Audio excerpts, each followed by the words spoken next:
I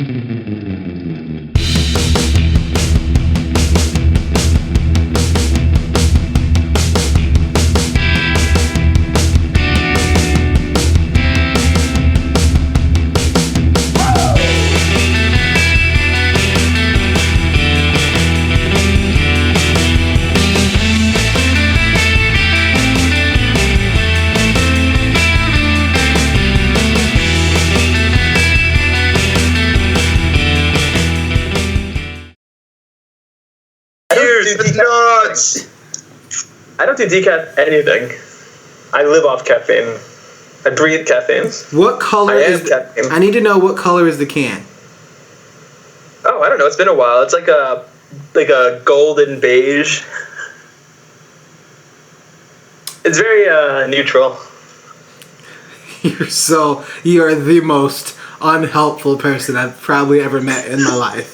And welcome to the Down in Front podcast. How's it going, guys?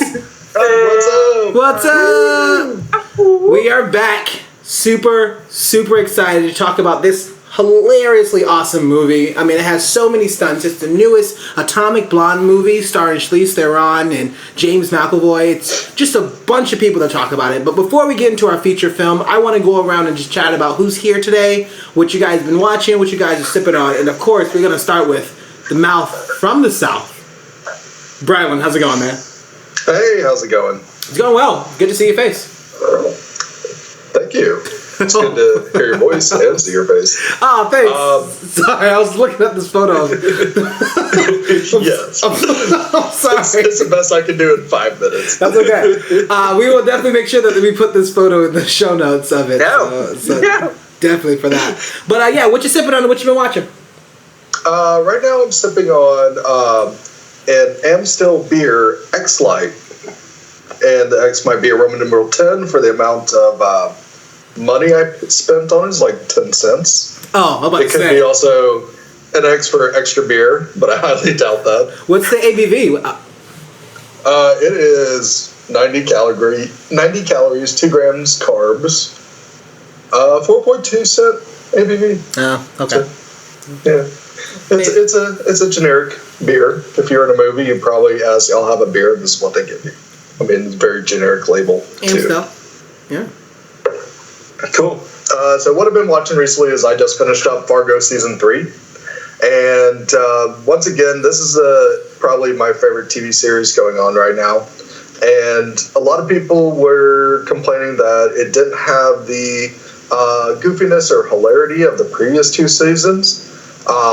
But I also found it to be a really nice change of pace because it took on kind of like a No Country for Old Men kind of feel. Like it opens up with a scene that's like a very intense dramatic scene, never goes back to it. It's all about just what does it mean in terms of humanity, what does it mean in certain situations, what your humanity is going to bring out of you, which I always like it when people just explore like what the human condition's all about. Yeah. Also, they got some really crazy body horror that makes you cringe during this season. That involves teeth, but it's definitely scenes that were just like they're tough to watch, but it brings a lot to the character that it involves as well.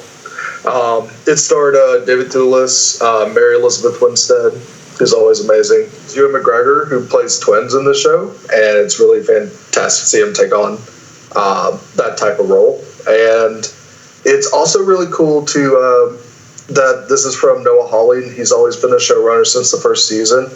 And ever since Mad Men ended, that was run by Matt Weiner, I was like, Matt Weiner's the guy. He writes a story and can create a TV series that has everything I need, from compelling characters to interesting storylines to just making you think a little bit more about what a character may have inside of them, or being able to actually express through actors and through words just what is the story about. And I find Noah Hawley's doing that same thing for me.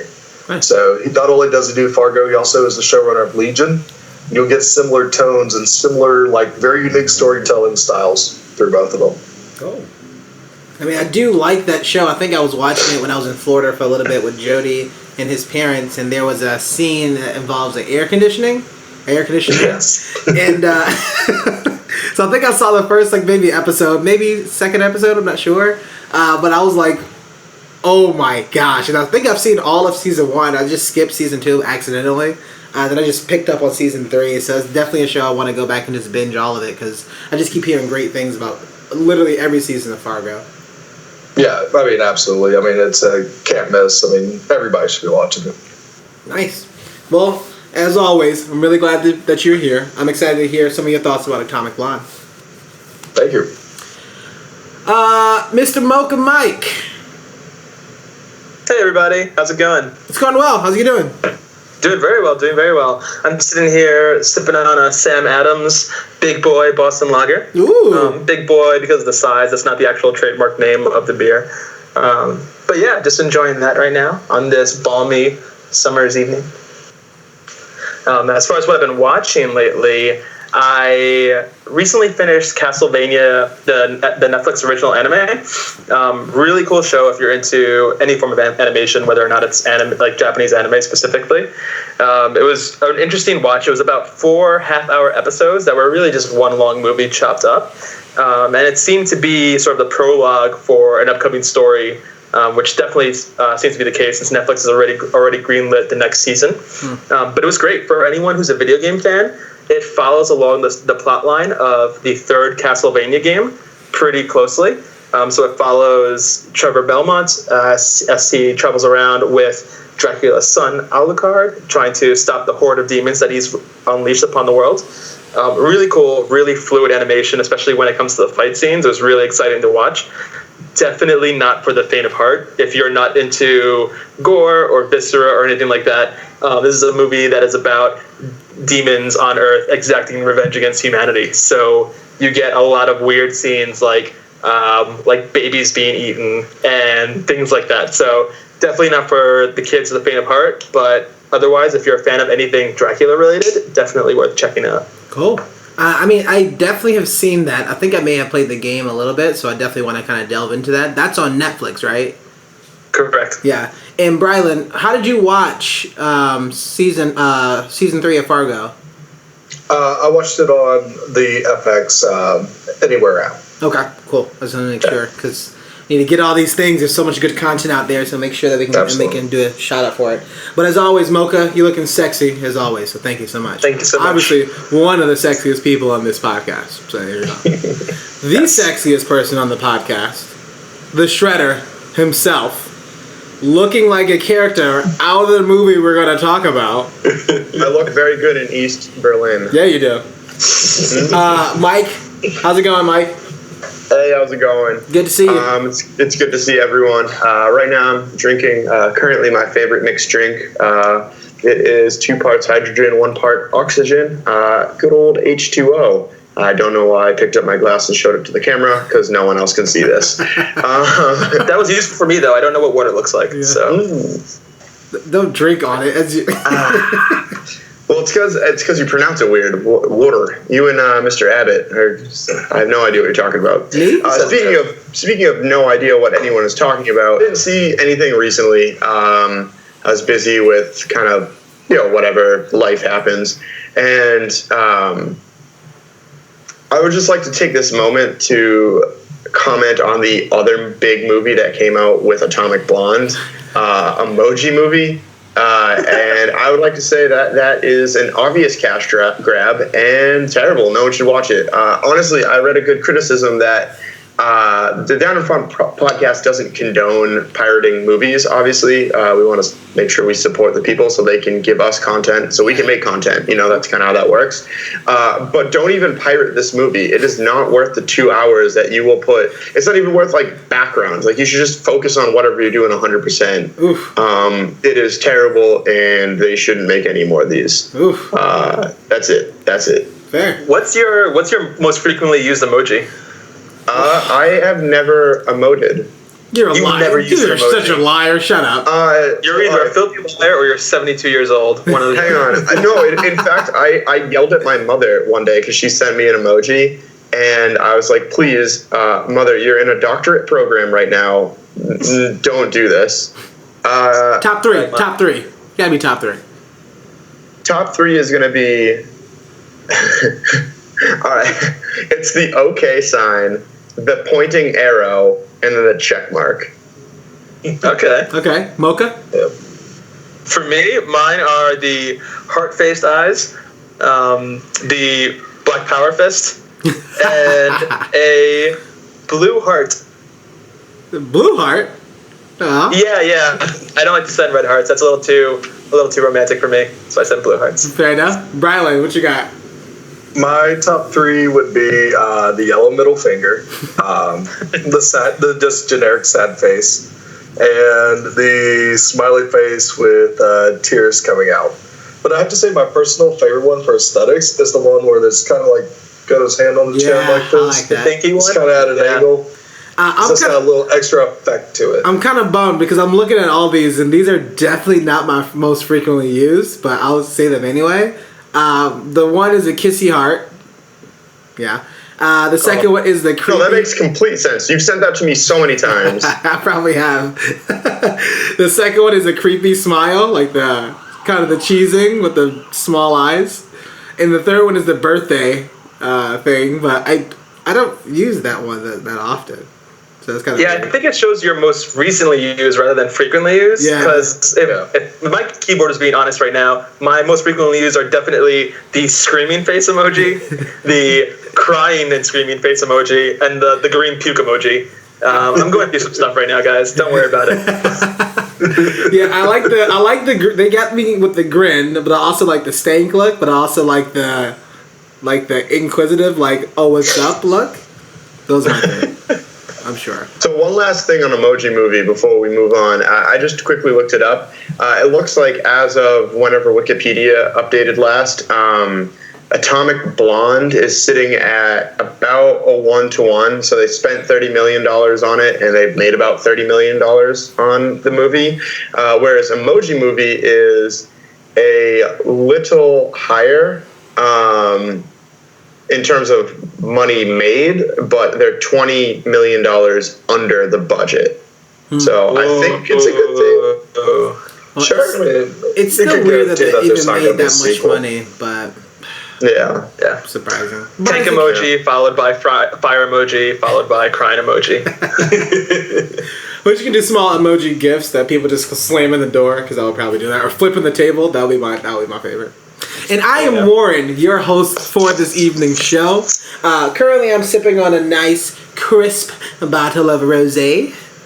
Hashtag sip to that. It is by, sorry, the label actually wore off, so I'm going to have to look at that later. So, this guy. How old is this bottle? Did you find it on a sunken ship? No, I think it was like in my book bag or something like that when I was carrying it. So, it was kind of wet. Okay. And yeah, who knows. Anyways, really good, super sweet, and also like very refreshing. So, I would definitely I'll tweet out the actual name of the wine whenever I look at the receipt.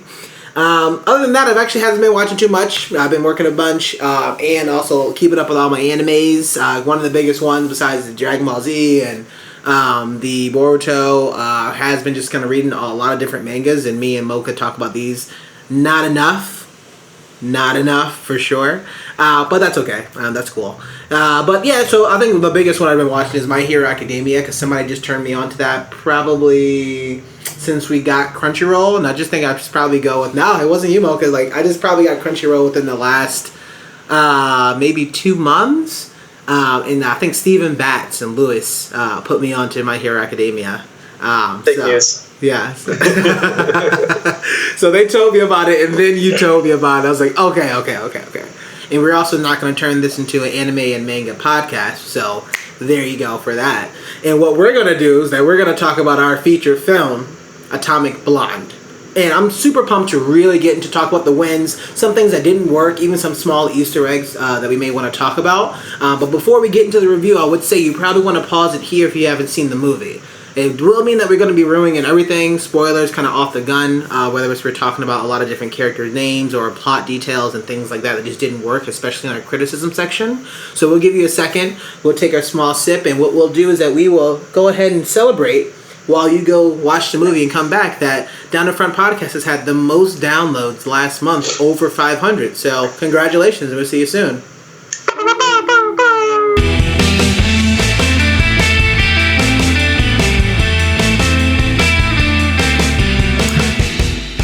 And we are back, and thanks for hanging out with the Down in Front podcast. My name is Warren as your host. I'm with Mocha Mike the Shredder Bluid, and the Mouth of the South himself, Brylan. We are here talking about Atomic Blonde. I'm going to go ahead and hand off the reins to Brylan. I'm really pumped to just talking about some of the things that we really dug about this movie and why people should go watch it. So, Brylan, what you got? So first off, what I really liked about this movie is I was walking in thinking it was going to be a female John Wick, and it was not a John Wick movie, which I really appreciated. That it was something else. It was more of a classic spy film. I think more Bourne Identity mixed with some more spy elements like Tinker Tailor Soldier Spy would have. And so it's not just about the action scenes. So it's not about Charlize Theron's character, Lorraine Broughton, just collecting a body count and just tearing through Berlin, even though she does physically tear through a lot of people in this movie. There's a really great style about 1989 and the Fall of Berlin Wall that it really captures, and having the elements of multiple nations that have their spies in this one city. And they definitely really do a cool thing with the visual style. Like there's these title cards that look like they're spray painted every single time they actually switch to a different place, which I really liked. The music is actually really cool because not only do they have classic 80s songs that we all know and love that are played through this movie, but whenever they reprise one of these songs, they actually bring in like the modern cover of it, which I thought was a really unique style to the movie as well. I think James McAvoy is phenomenal as David Percival in this movie. He definitely just chews up scenery just as much as has the incredible talent of being able to chew a cigarette while smoking it and talking and carrying on a normal conversation at the same time. I thought that was crazy. I think that was really cool for his character, that they're kind of leading you on to think that he's the overarching bad guy behind everything, but it turns out that, he's a corrupt guy, but I wouldn't call him the bad guy. So it's cool to see that type of gray area for his character. Yeah. And also really thought that Sofia Boutella was really great in her small role as a French spy, that that all the spies in this movie kind of encompass like a unique talent or a unique type of spy. And she's someone that takes photos and eavesdrops and has conversations. She gathers intelligence, and the way she does that a lot of times is she uses her sexuality and she uses her naivete and her innocence to kind of get close to people and bring them in. And it becomes a neat cat and mouse game of who can you trust, how much can you trust that person, and what can you trust them with. So I really appreciate that they had those elements along with some fantastic action as well. I thought it was really cool use of a classic spy trope. So Lorraine Broughton had her signature drink. She had her signature cigarette. She dressed a certain style when walking into a room. And I thought those were all really cool ways of just kind of bring you into this world that they were trying to create for us. Yeah. I thought it was pretty just awesome itself. I just enjoyed, even from that small, tidbit of, a stoli in the rocks. That's just something that's kind of awesome just to kind of hear for that. So I definitely thought it was kind of a pretty cool thing. I'm just glad that was, something that was a reoccurring sort of event that always happened. That's all that she wanted. Mocha, how's your boy? One quick comment. I think it was kind of cool that Brown brought up that the music kind of changed. One thing I really noticed and liked is that they not only modernized the sound, but they changed languages a lot of the time. Like if the song was presented in English the first time you heard it, it was presented in German or French or Russian the next time you heard it. And it took you out and we were like, hang on, is this the same thing or am I, you kind of made you focus in and out of what was going on the screen. Yeah. I thought that was also pretty cool. Even for the fact that when somebody approached her in German, she's like, I'm not speaking that. And you get the joke a little bit later on. I thought that was pretty fun. I just love that humor and that part of when Lorraine and Spyglass is running out and she speaks German. She's like, you need to practice your German. That's just awful. I just love that because he's fucking bleeding out as she's saving his life to have the balls to say that was pretty awesome.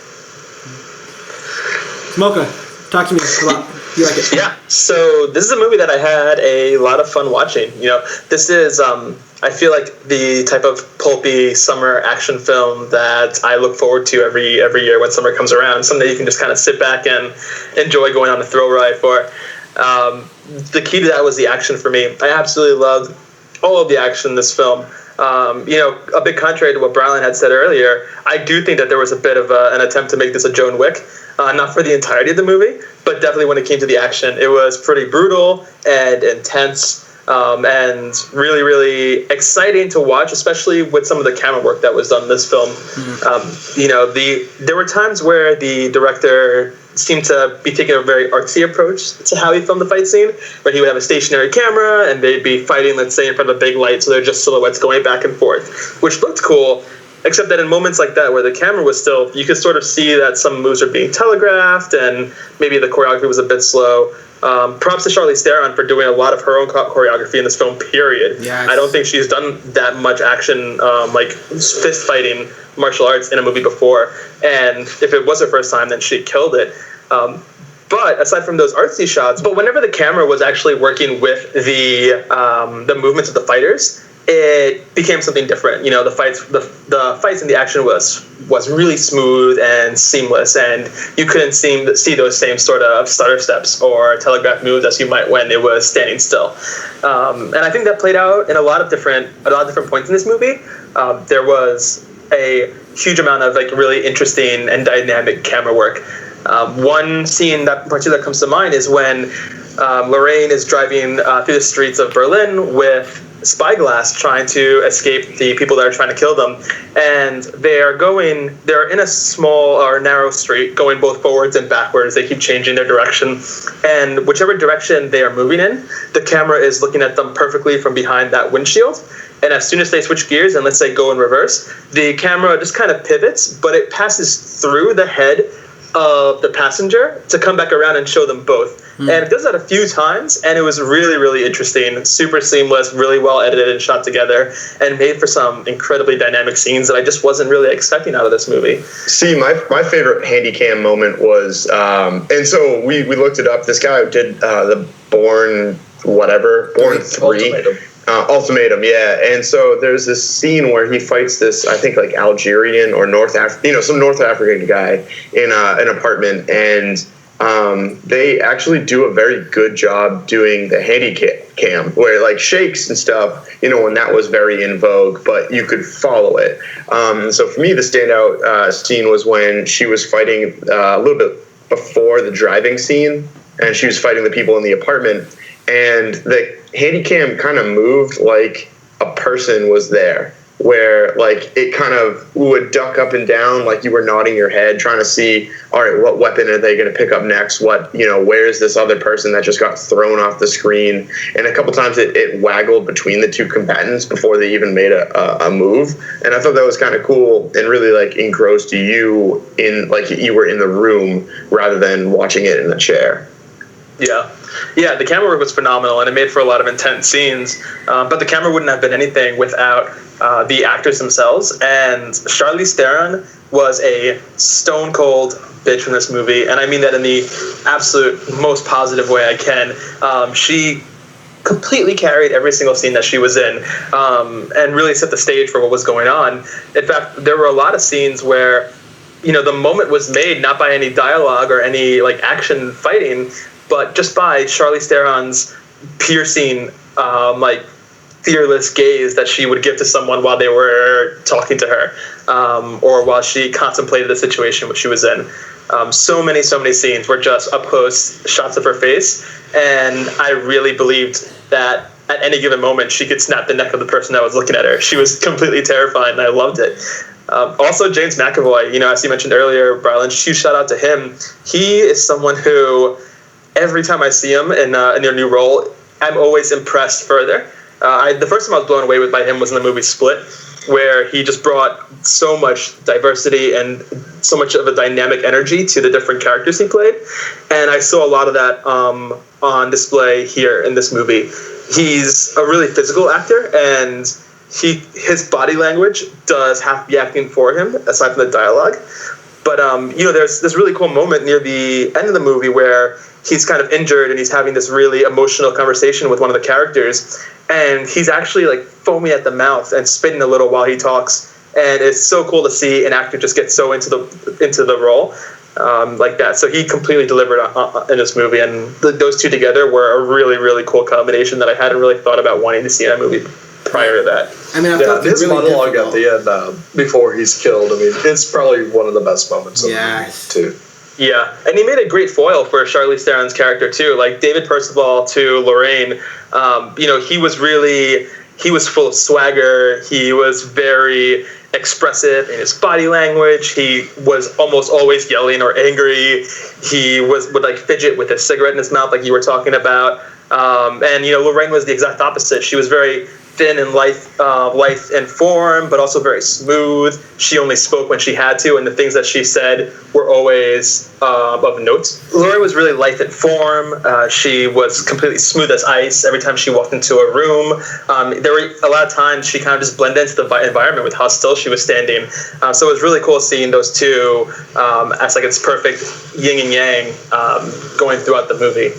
Another big shout out for this film, something that I really enjoyed, was the visual aspect, especially for the set design. There were some really, really cool sets set up. I think the one that comes to mind immediately is Lorraine's hotel room.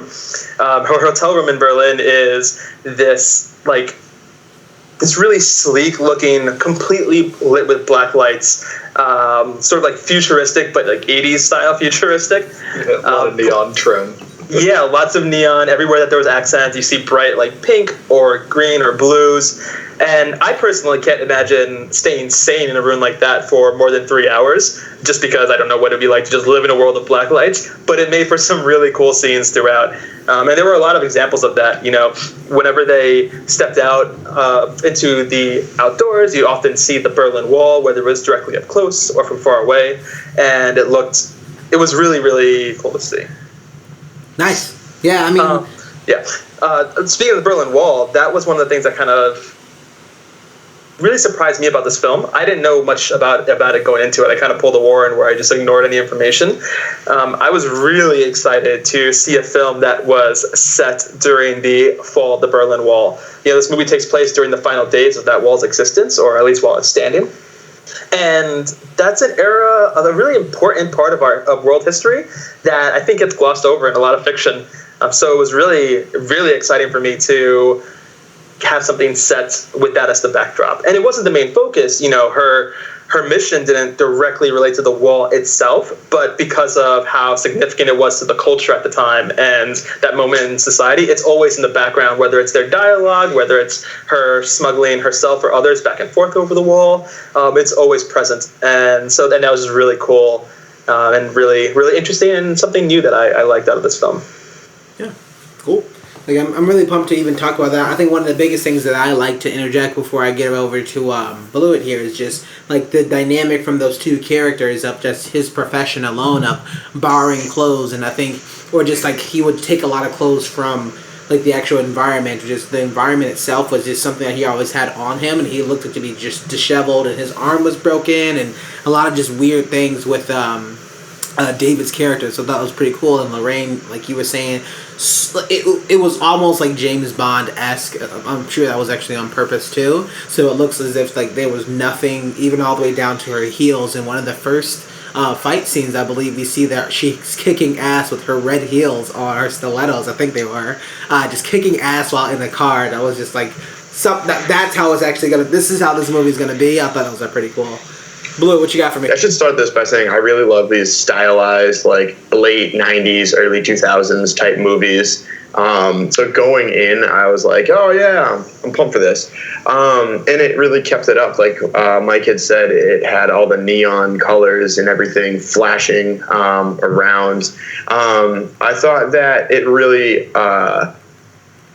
like overcut, I guess you will, the tone of the movie, that everything is gray. Like pretty much the entire thing is, you don't really know the motivations of the characters. There's not really a super clear good guy and a super clear bad guy. And so you have this you have this concept where like not everything quite seems what it is, and having the bad character motivations, like they're good, but they're ill intent, I should say, with this really blown up 80s couture is a nice offset thing. I think that also goes into the music. Can't be a Down and Fun podcast without me remarking on the music. So I think that it carried over where a lot of like these 80s pop songs are kind of bright and chipper sounding, but when you listen to the harmonies and then you listen to the lyrics specifically, you find out that they're really about like some pretty messed up stuff. I think that society moves in waves. And if you listen to a lot of music now, like trap music is big in hip hop, and it's all like bright and flashy, but they're just like talking about being depressed and having to drink lean to like forget about being depressed. And so I think it's a lot of the same thing is echoed in those 80s pop songs, which again fits well with this flashy, bright, over the head thing that all these characters are kind of depressed and not really in the greatest mental state. Kind of expanding on what I was talking about earlier in the fight scenes, not really the not really the handy-cam stuff, but I thought it was great that they had long, uncut fight scenes. I think that it was a really cool concept to have the camera be far away from the actors and actresses, and so you couldn't really hide. Like Mike said, yeah, there was some things you could tell were telegraphed, and it was definitely choreographed, but the fact that they showed every single hit being thrown, blocked, and connected was really cool, instead of just having an arbitrary cut to arbitrary cut to arbitrary cut and thinking, wow, that was really fast. Like, that must have been a fast fight scene. The other big thing, and kind of like what I was talking about with Baby Driver, is, with that fights in Hollywood are depicted hilariously different than how they go down in real life.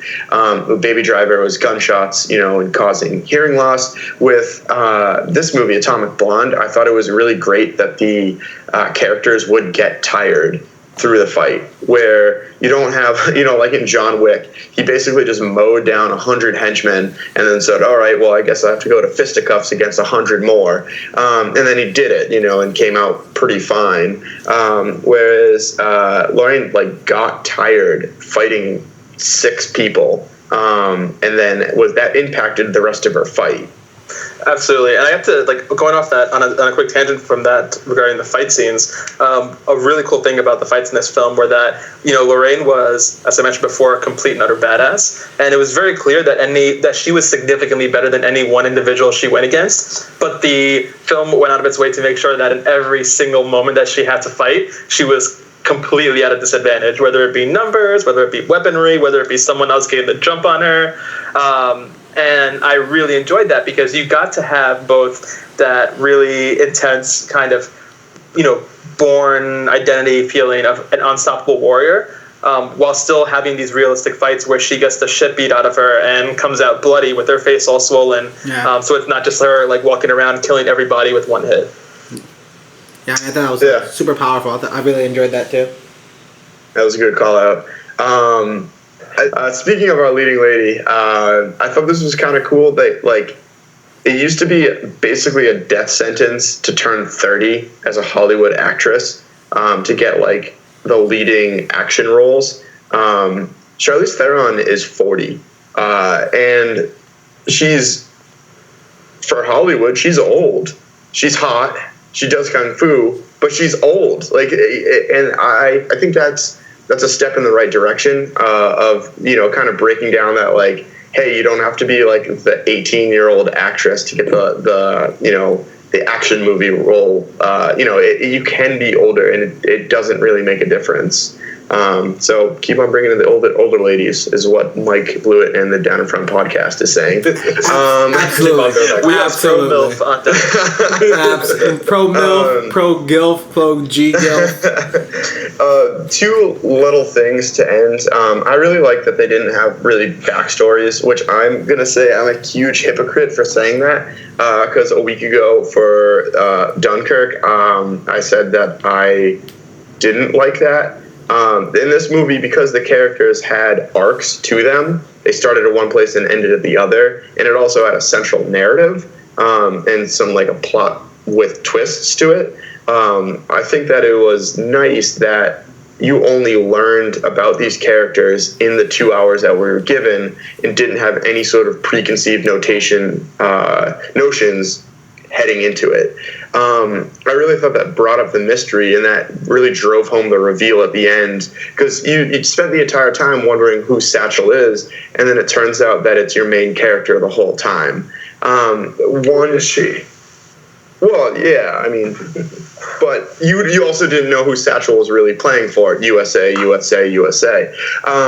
little nerd thing, at the end, they had the whole tape splicing thing, and I've done that, and that is awful. Like, it is absolutely brutal to do, and it's brutal to do well with that much audio. I really liked the call out to the old style of having to put everything together, like Warren's going to do with this podcast afterwards. It's so much easier in the digital realm. Do you think you would be able to do it in a blacklit hotel room, smoking a cigarette, looking as cool and badass as Charlize Theron?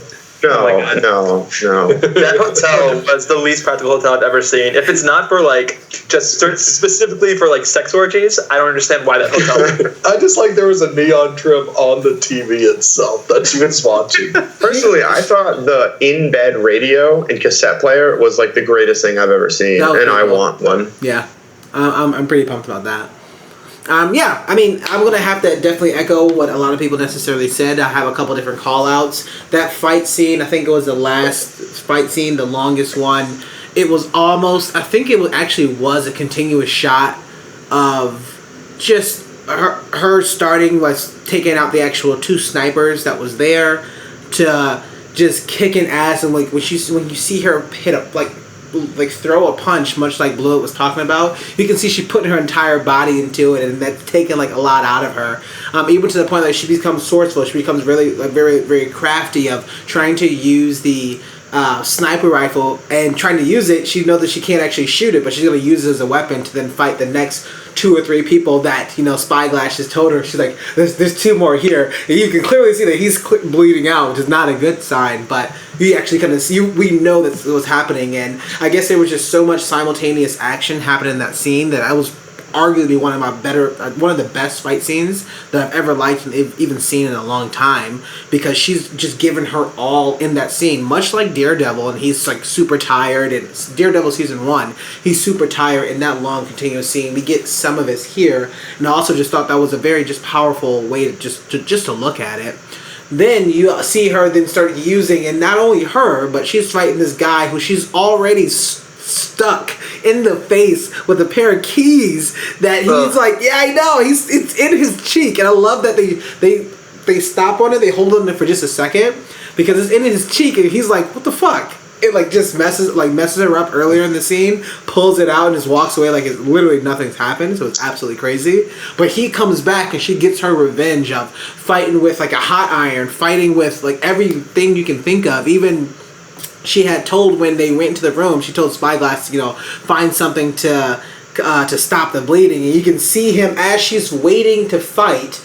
And she starts fighting. You see him in the background with a bunch of paper towels or some sort of cloth, and he's dousing his gunshot with a bunch of vodka in the back. And I'm sitting there what? There's absolutely no focus on that at all. You know that she's kicking ass. You can see her actually fighting, and I think that's what's happening all over the place. And the camera work itself was just kind of spinning and kind of following the action.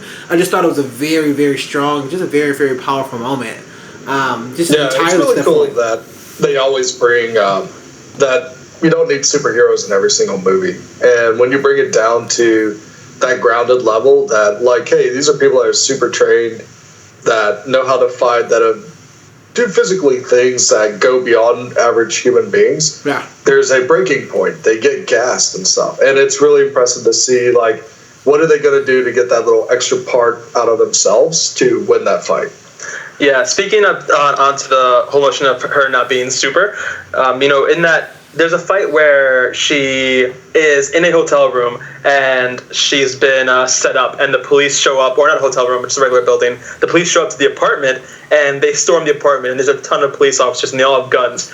So she immediately knows that she is outnumbered and outmatched. So the first thing she does, knowing that they know that she's there, is she walks over to the stereo and she blasts the music as loud as possible, so that she has her sound covered, and she has one advantage against them when she starts the fight. And that was just like such a cool touch. Aside from just having another moment where they can add a new 80s song, it just showed that sort of mentality of her being like mentally prepared to do whatever she had to do to survive, regardless of what the odds are. Yeah, I love that scene, and I'm glad it was going to be an awesome segue here, Mocha, because that scene alone was probably one of the most badass scenes I can think of when the Matt Damon, come on, help me out, Matt Damon fighter movie. The Bourne Ultimatum series? Or Bourne series. The Bourne series, yeah. But when he's fighting with that magazine, and he's just fucking up the guy with the magazine, so I was like, okay, now that's some gangsta shit. She does this with a fucking garden hose? Come on. Like, she just fucks up these dudes. I think it's like 6 to 8 of them, and she just messes them up. And like that sort of rubber that she's like rubbing around, like she's actually wrapping around her hand to like punch people with, like that. I'm sure that actually hurts. And definitely we had chatted about this before. I'm just glad that she had the sense to. She could have easily killed people, but she knew that like these are police officers, and that was something that she didn't necessarily want. But she's at least going to incapacitate them for a little bit, and. Forgive me if I'm wrong, like she probably fucked him up pretty badly, but she didn't kill him, so that was definitely kind of a good sign for that. I also like the fact that they introduced something a little bit different. Like there's always something like a hidden disc, right? Or there's some sort of like secret like coded message somehow that's like digital, electronic or whatever. But this focused on a watch. And we actually never saw the quote-unquote list, right? We never saw it. We never knew, but we knew kind of what was on it. And it's like all agents' information and things like that. But we didn't quite see exactly how people were to get the information out of it.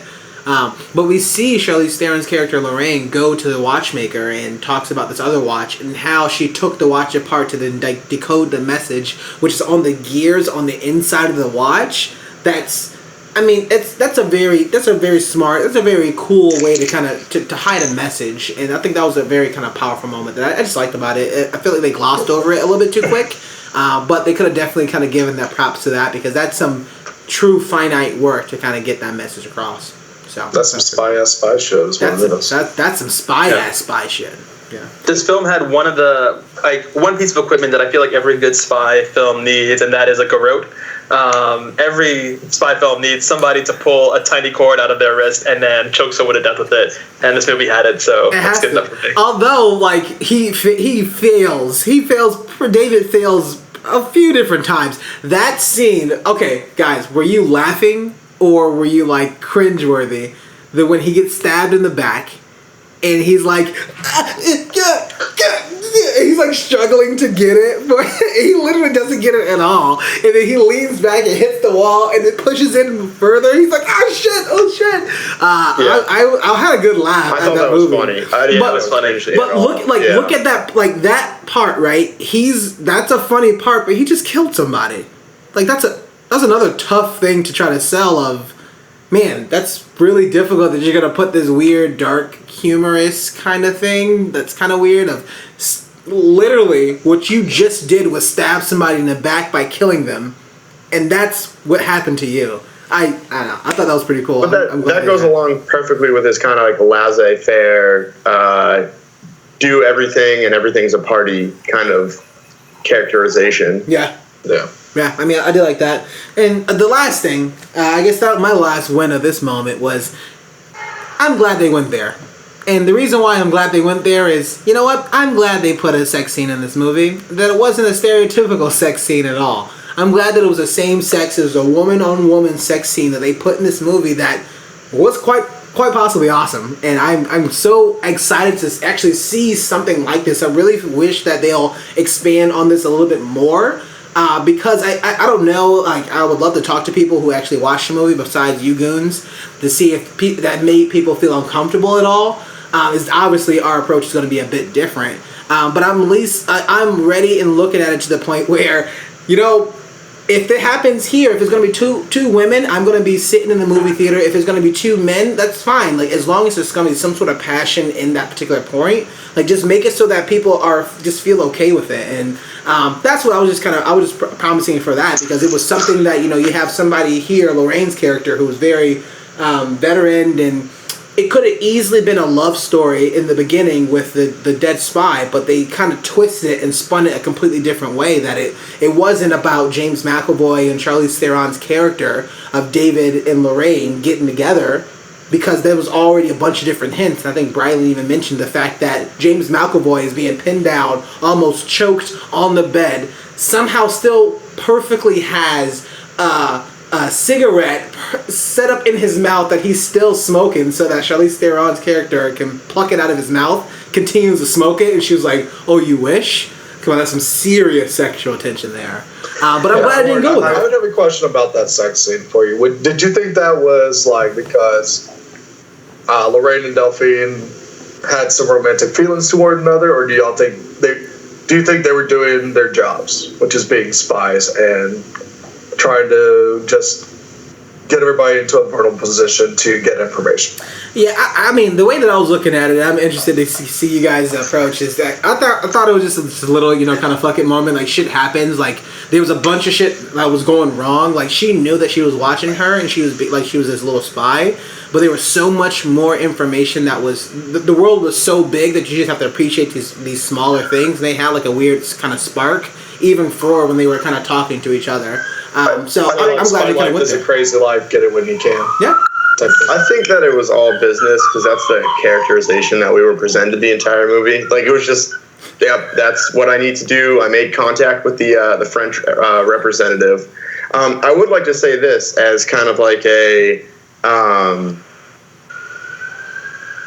I'm glad that they did a lesbian scene, because progress, and yay progress. I would like to say that I don't think you could find the most hillbilly Southern person, and they're not going to complain about a hot French chick and a hot Australian chick, doing the dirty. Like, there's no one that's going to complain about that. True. I think it was raised to my attention. South African. I got the Charlize Theron. Yeah, I was actually in the process of looking it up. I was like, I didn't think that she was Australian. Yeah, my apologies specifically and directly to Charlize Theron. I know you're out there with one of the dads.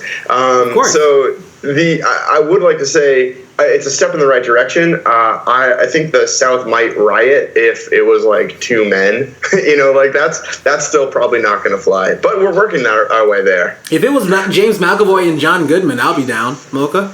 Oh, so nice. Well, I just want to make it clear to everyone listening at home who may or may not have been triggered by the preceding conversation. I want you all to know that at Down and Fun Podcast, we were not fans of the woman-on-woman sex scene because we're perverts. We're fans of that scene because we're feminists. Well, small PSA. We should just leave the episode with that. Excuse me, there will be a scene in which we talk about this. Down in Front Podcast, not perverts. Just feminists. Just feminists. Briley, your thoughts on the sex scene? It was exactly hot and steamy. I mean, those are two of the most beautiful women in Hollywood right now. And Sophia Boutella and Charlize Theron. The two most beautiful women in Hollywood? There's many beautiful women. All right. But you can't deny that, hey, we're watching a movie. There's going to be some beautiful ladies in this. You forgot Charlie Hunnam. You realize that. Is he a woman? Charlie Hunnam's great. Charlie Hunnam he surpasses all form of gender. He is simply the hottest. Charlie Hunnam. If he was a celestial, he'd just be beauty. Shout out to Wicked Game Podcast for definitely having their section of their love for Charlie Hunnam. So I'm definitely going to be making sure that they hear about this section for sure. Oh yeah, we're with you on that, boys. Don Mahoney, shout out. We love Charlie Hunnam too. Yeah. Anyway, Warren, I mean, I'm right there with you. I mean, I thought it was a really good thing to include in the movie, that it brought something extra to the story that they were telling. And it's good to show that, hey, your job is crazy and it's intense, and sometimes the more human things of life you may not have time for, but if there is an opportunity for it, why not take it? Yeah, I mean, and it's just like the more kind of recent episode of, I know we've talked about this before, I'm just glad that you see powerful women in these scenarios, in these situations. It doesn't necessarily have to be about sex all the time, although the reference I'm going to bring up is Cersei, but, you know, at the same time, it's like something that, you know, it happens, and it's kind of funny, but it's just definitely good just to see people get, like, women get as much power, and this is a movie about Charlize Theron's character, and yes, there was a sex scene, but at the same time, she did all this other shit, and I truly feel that people are going to be only talking about this movie about the sex scene and not about anything else. So I'm just glad that we can put her more into the limelight. She absolutely crushed it at Furiosa, but everybody looked her over in that movie and said Tommy Hardy was great. And, you know, in Mad Max, the movie was phenomenal, but that should have been called. But that movie should have been called Furiosa and not Mad Max. I mean, that's my thing about that. Mad Max is the name of the franchise, and I think everyone was calling it like the feminist film of the year because Charlize Theron was like unbelievable in it. Can we just meet halfway and call it Mad Max Furiosa Road? Oh yes, oh, that's terrible. Yeah, I will. I will do that. So I'm pumped. I'm glad that we all enjoy this movie. I'm glad that we all have some solid likes on and wins of this movie. But I know that there's some things that didn't quite work. And so I'm interested to kind of chat about, Bradley, and as well as always start with you, of what's some things that just didn't work and some criticism of the movie. All right. So you have one of the best actresses in Hollywood right now in Charlize Theron. And you want her to be the lead in an action movie. And yeah, you definitely bring the action, but do you bring the character? That's the thing about this movie that kind of hurts me the most, is she doesn't really get a lot to build out who her character is. Much like Blue was saying, his hypocrisy of wanting to explain in one movie and not in another. I think this movie would have benefited if there was something that established her as the type of spy she is. So, if there was a previous mission that she was on, we're just seeing her wrap that up. Kind of like how they do, the James Bond opening credit scene. You kind of get a feel for where he's at and what he's doing right now. That'd been really cool to see about her character. Mm-hmm. And I feel that the script let her down in many different ways. The movie is very messily put together. I want to see the script just to see how many times it says Lorraine reacts by taking a long drag on a cigarette, because it's the exact same framing of her head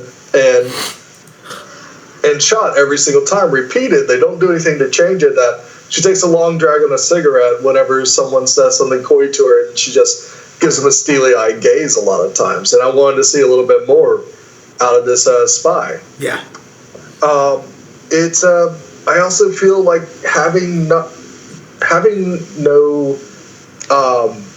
connection to her character a lot. So having that lack of establishment of her character, kind of the reveal of her being a triple agent feels very tacked on. That whole last 10 minutes of the movie feels like it's from a totally different movie. Even the action scene. That action scene is totally different than the other scenes of the movie. It's not as brutal. It's not as realistic. She grabs a gun and cleanly kills 6 people without breaking a sweat, type of thing. I was like, okay, so has she been dumbing down who she is the whole time? And she's just showing who she actually is as a spy in this scene? Or did they really not pay attention to what type of movie they were making? For instance, when Delphine dies, when Percival kills Delphine, they're showing her feel sad that she's gone and feel emotion. Is that something she's kind of playing up because she's actually doing this triple agent situation? And it's part of her job to hey, let me show I'm pissed off at him, to kind of get him to open up a little bit more about who he actually is, or find out where the list is. Or is it more that she truly feels bad that she's gone? Yeah. You can't. It's kind of messy and muddy that way. Yeah. I also feel like the interview sessions, they take a lot away from the movie too. I would have liked to see maybe those interview sessions be bookends for the movie and not be as interstilled into every single cut. And they like cut it like in the middle of like, you got a lot of good energy after an action scene. You want to move on and like tell the story a little bit, and then they just cut right back to this interview session and just kind of kills everything. Yeah, it also removes any possible notion in the viewer's mind that she's in any real threat at any point in the movie, because we know for a fact that she survives to the end, and she's in no matter what happens. Yeah, she's got a busted lip and a cut over her eye, but otherwise that's pretty much it. So as a result, there's no fight scene in the movie where they're all cool, but there's no fight scene where you're really like, oh, will she make it to the end of this? Yeah, that's a good point. I didn't even think about that. And now that I'm thinking, I was like, I guess that's kind of a bummer. Like, she was never in any danger, but I assume everybody else is going to die. So, I don't know. That's a good one.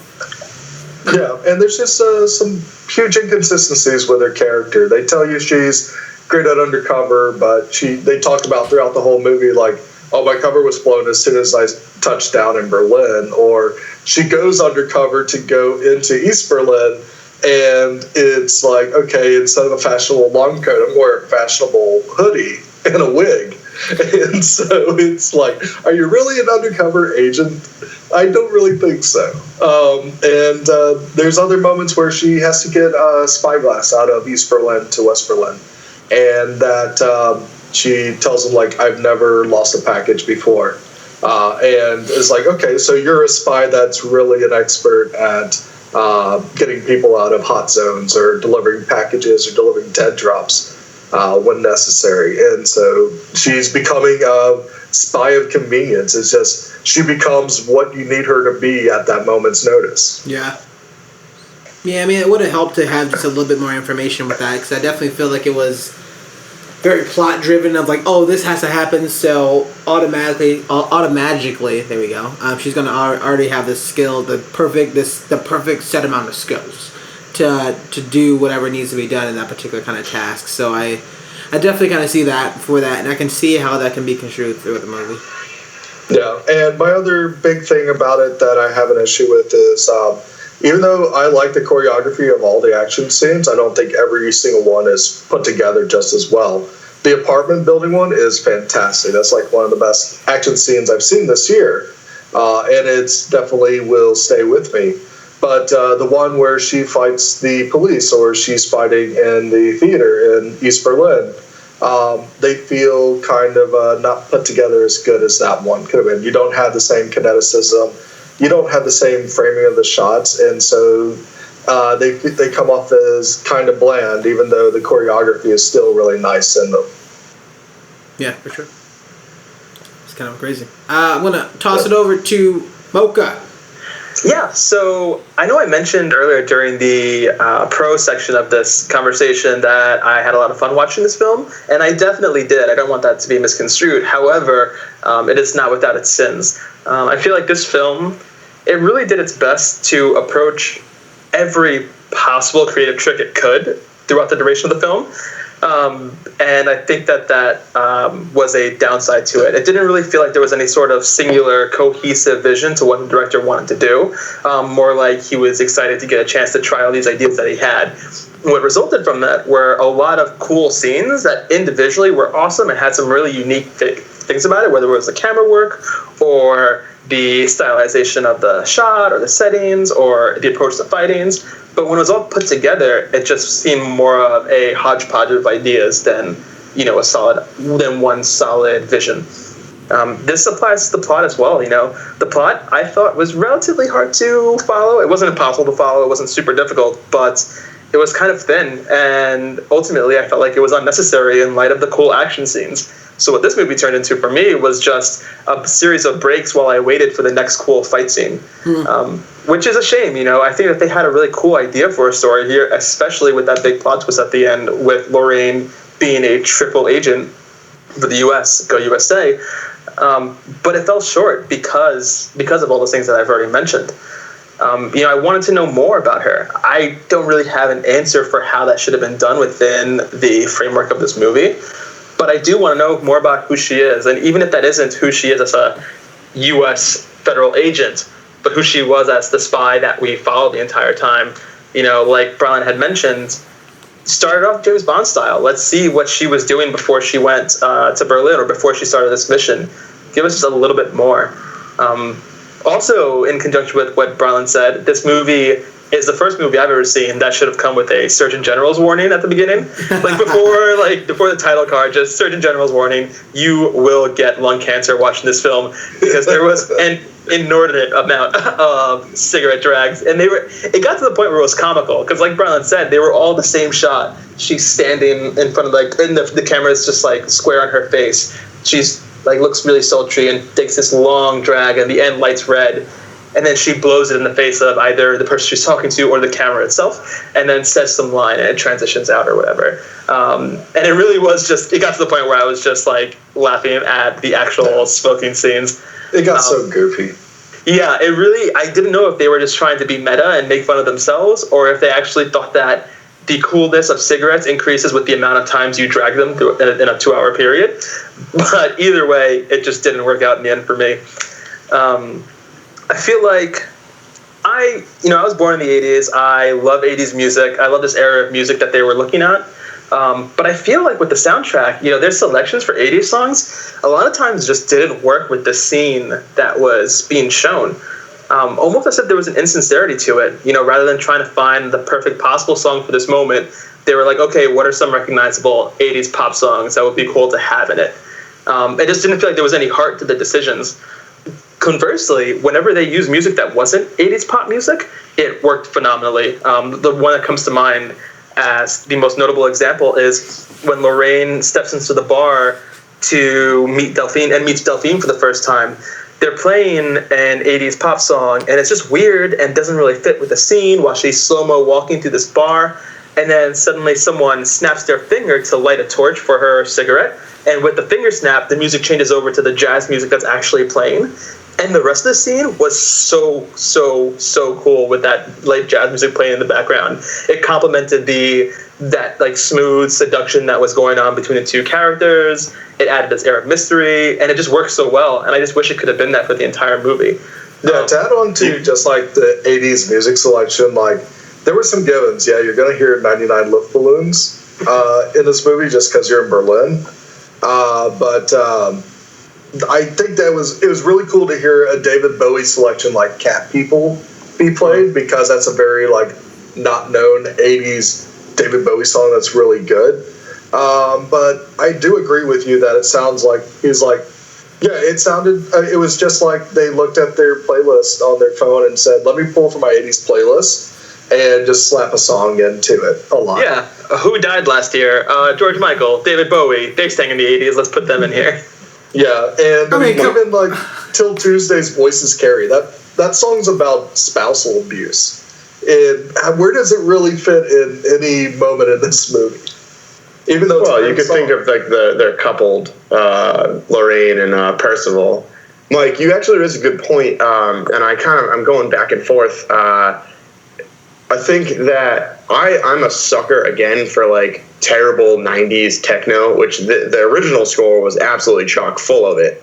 But I also think it would be interesting to imagine if they did a full noir score for it and just made it a New York style, smooth, jazzy soundscape. That could have been really interesting to undercut the hyper violence that we saw, in the action.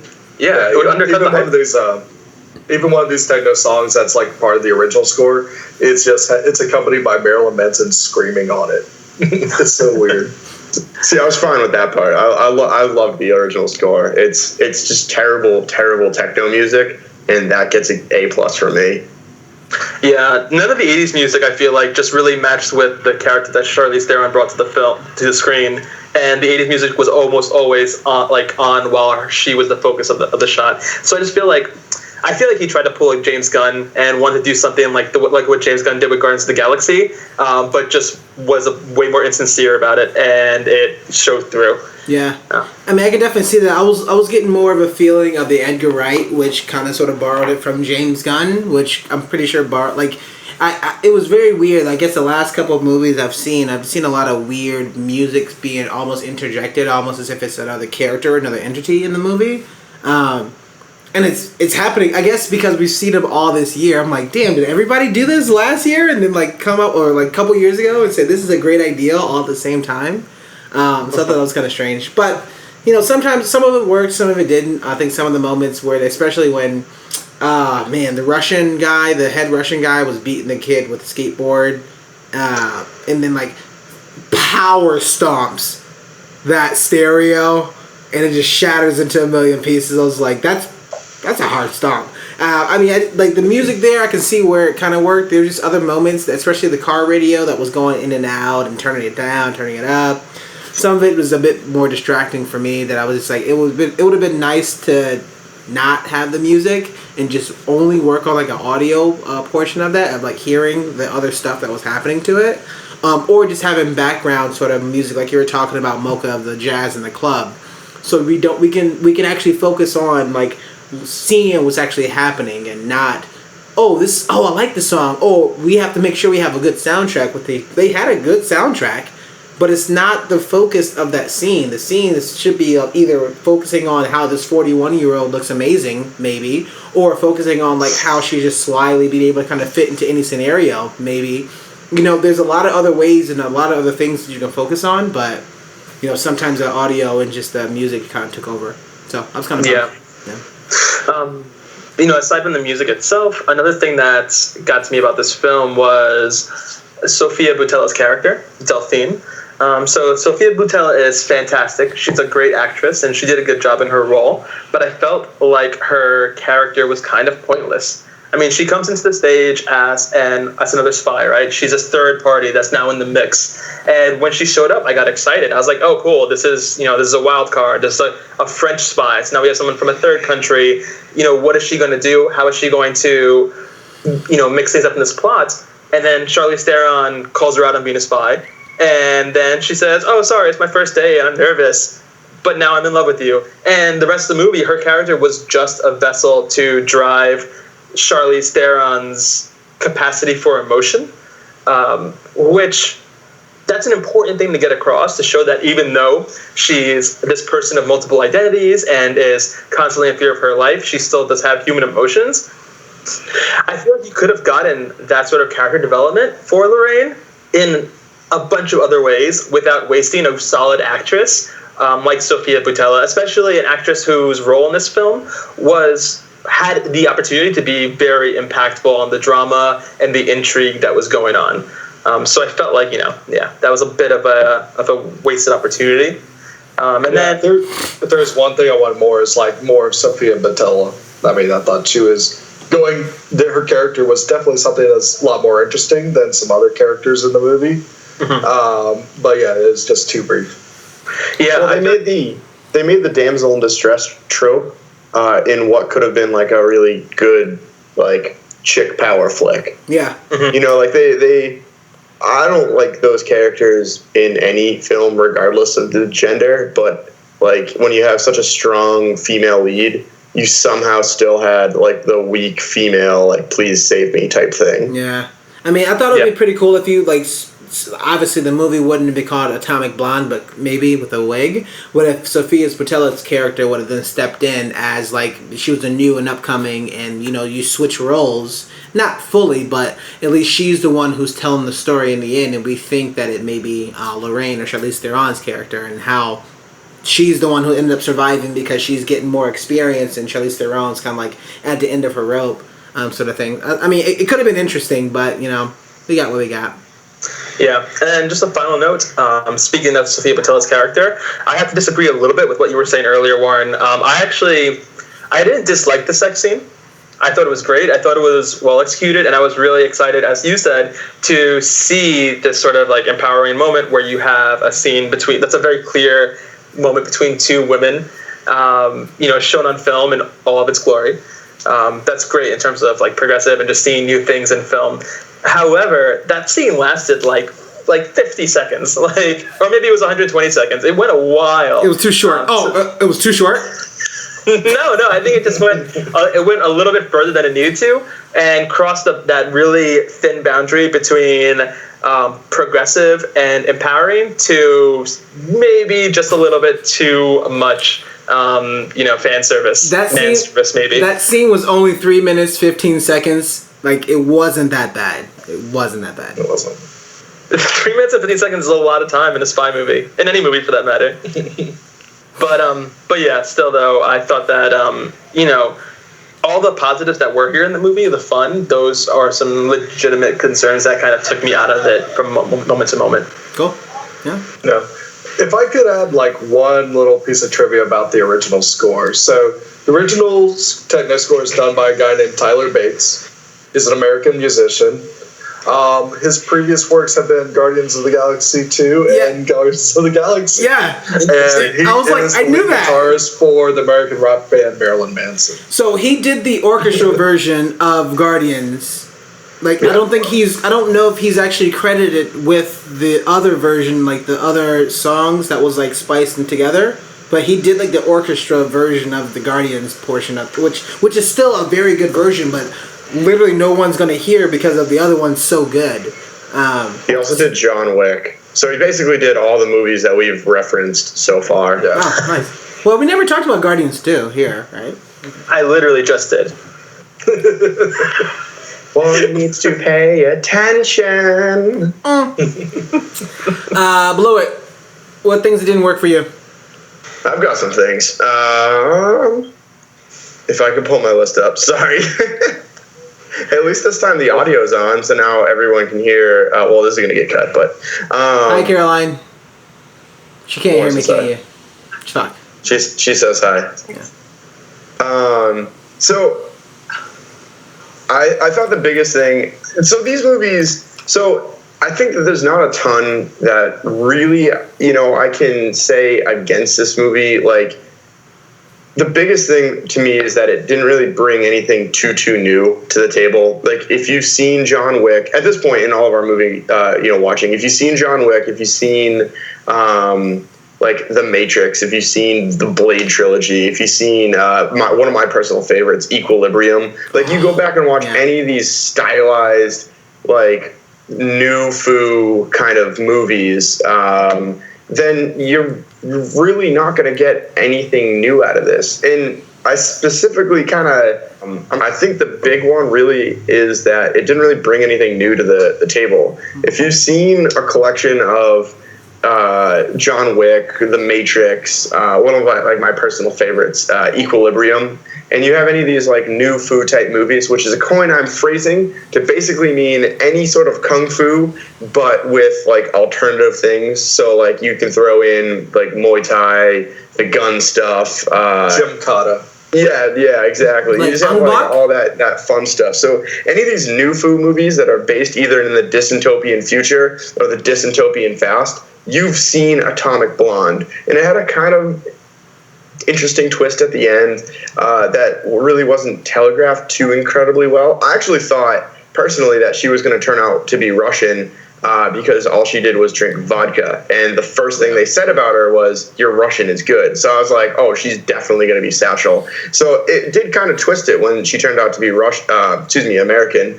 But yeah, it was a very good movie. It's not something that I'm ever going to come back to, though. And I think that's, again, a big criticism where, I can go back and look forward to, speaking of the last couple movies, I can look forward to seeing Spider-Man in my MCU rewatch. I'm going to look forward to go seeing Wonder Woman when I do a DC, rewatch.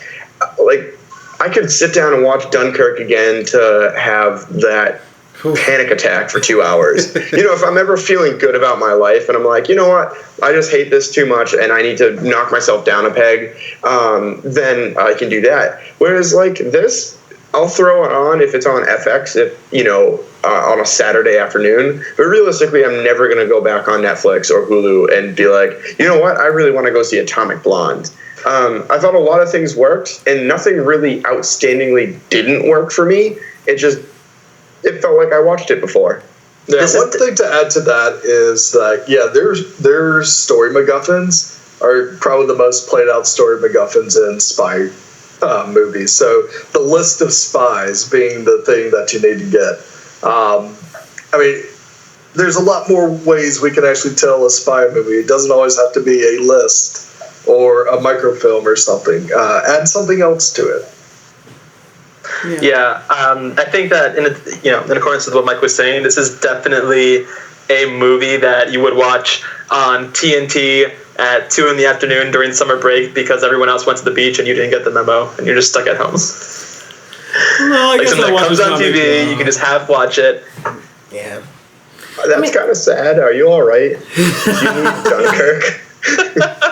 I'm Dunkirk. My friends never call me, so I'm stuck watching Atomic Blonde. Well, I'm a quote-unquote adult now, so I don't get summer break anymore. Yeah, me neither. Or Saturdays. I mean, I guess the one thing that I was like looking into it and kind of feeding off of before we start wrapping this up a little bit is, I did want to learn a little bit more about some of these more interesting characters. Even for the fact that, Spyglass, and we know that he's a family person and how he was trying to do that, and I felt like they introduced his character pretty well with, David and, James McAvoy's character. But then he literally disappears for the entire movie, or almost the entire movie, and we see him like maybe once or twice, and that was it. And I was like, oh shit, like this is this huge thing that we wanted to talk about, but we don't really kind of get that. And I just like the fact that he just dropped this really, really, really small thing of, I memorized it, and then he leaves. So that was kind of weird. Even the guy in the beginning, actually, like, it's tough to even try to remember his name because it happened so quickly. But even the guy in the beginning who's trying to, who steals the watch initially. So I'm gonna pull up his name for right now. So he didn't play. So there was a James Gascon. What's up? Bactin. Yeah. No. Also, I'll talk about James Gascon, and like. We didn't get anything from him, which is cool. That's fine. It's a mysterious way. We got a couple of shots that says, be careful. So I'm assuming that he knew that she was Satchel. But Bactin was alive the entire movie with no issues until the plot says, hey, I think it's time for you to die. And he just randomly dies. So I thought that was a pretty weak moment because, we know, and he even, like, the Gascon characters even says that, hey, he's, like, the worst spy ever. I guess jokingly wise, but we don't see him do anything at all, except literally just goes in, says, "Hey, I have a watch," and telling people to sell it, and then he dies by getting stabbed in the head with a pickaxe or pickaxe. I think ice pick. There you go. So I thought it was kind of. If he pulled out a pickaxe in that scene, it would have been amazing. This comes out of his coat. I get those mixed up. So I was kind of bummed. I guess one of the last things, I know I don't want to definitely rehash on things that was already been said, but I thought it was a very weak moment that David's character was wearing the watch at the end of like Percival wearing the watch this entire time. I felt it was a little reckless, a little weird, a little not spy-y. Well, they were all wearing the watch all of the time. Like someone was always wearing it. Yeah, which is Bactin was wearing it when he went to meet Percival. Charlize, Lorraine was wearing it when she went to meet Bramovich. Yeah. The other thing that I do have a question about is how in the hell did he know where she was before the times he bugged her jacket? Like at the airport? Percival's character. No, Percival's character. No, like meeting her at the airport? Or? Well, no. Yeah. No, they knew that they were supposed to meet up at the airport, but like she went to the bar, right? Like she went to that nightclub before she even went over to his place. The jacket was bugged immediately because remember he was driving through and she said, "Oh, my hotel's around the corner," and he said, "No, you come this way. You have to live a little." Okay. So that's it was like as soon as they got home. Got it. Okay. Cool. That'll be like my couple things as well. I just kind of want a bit more. I was kind of lacking. I was kind of bummed. I was like, I feel like this movie's gonna end, so things are gonna wrap up too quickly. There it is. That's kind of a bummer, but the fact that she ended up being American, I was just like, all right. But at the same time, there were so many twists on twists on twists. I thought for sure the movie was gonna end until you gave me another twist. And then I thought the movie was going to end, and then you give me another twist of, oh, she's American, and I thought she was Russian, but then we thought she was British. Guys, Donald Trump said he was going to put America first, and this is a perfect example of that. She wasn't even American until Donald Trump became president. One thing I want to say is I can actually agree with Warren's strategy of not seeing trailers, because one of the trailers, or at least the big TV spot, had the hotel room fight in it.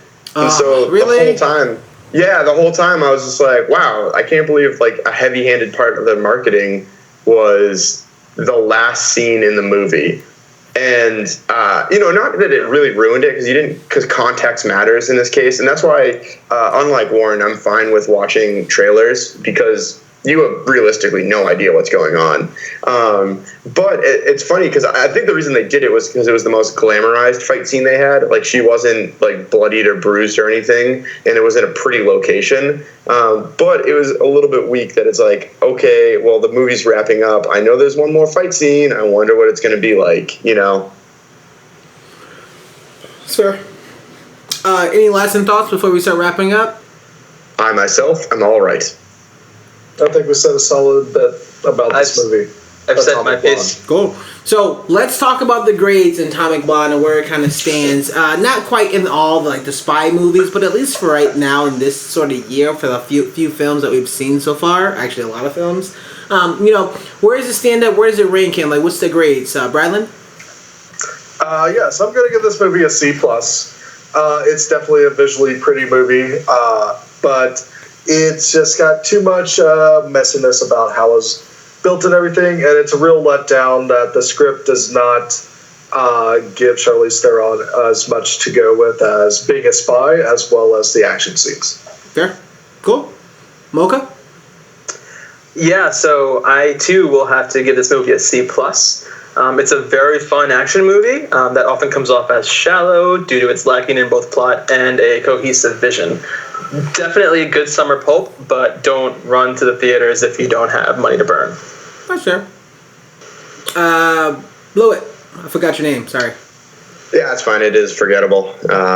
Doesn't sound funny at all. Nope. I gave it a B. It was fun stuff, but I would like to very much say that I like these types of movies, and it is definitely being graded as a result of the genre rather than kind of the merit of the film. Fair.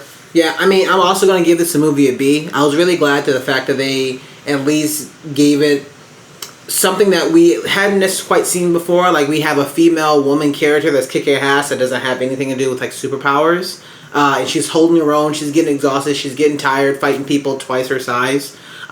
They at least went there and, like, they had a sex scene, although it may be uncomfortable with other people. They at least did that and said, fuck it. Like, we're going to say sorry, or who gives a shit after that? We don't care. But there were still a lot of things that just kind of fell for this movie, and I was kind of bummed that I felt like these are things that they could have fixed. But, who knows? And I thought it was pretty good. So my last grade is going to be a B. So it's kind of bummed. So with that, we will say thank you, everyone. Thank you, Arizona Iced Tea. Thank you, Charlize Theron. Thank you, Charlie Hunnam. Come on. Come on. Thank you, everybody, for hanging out. Thank you, Michael. Thank you, Michael. Thank you, Brylan. I'm interested to know, Brylan, where can you find more of your work?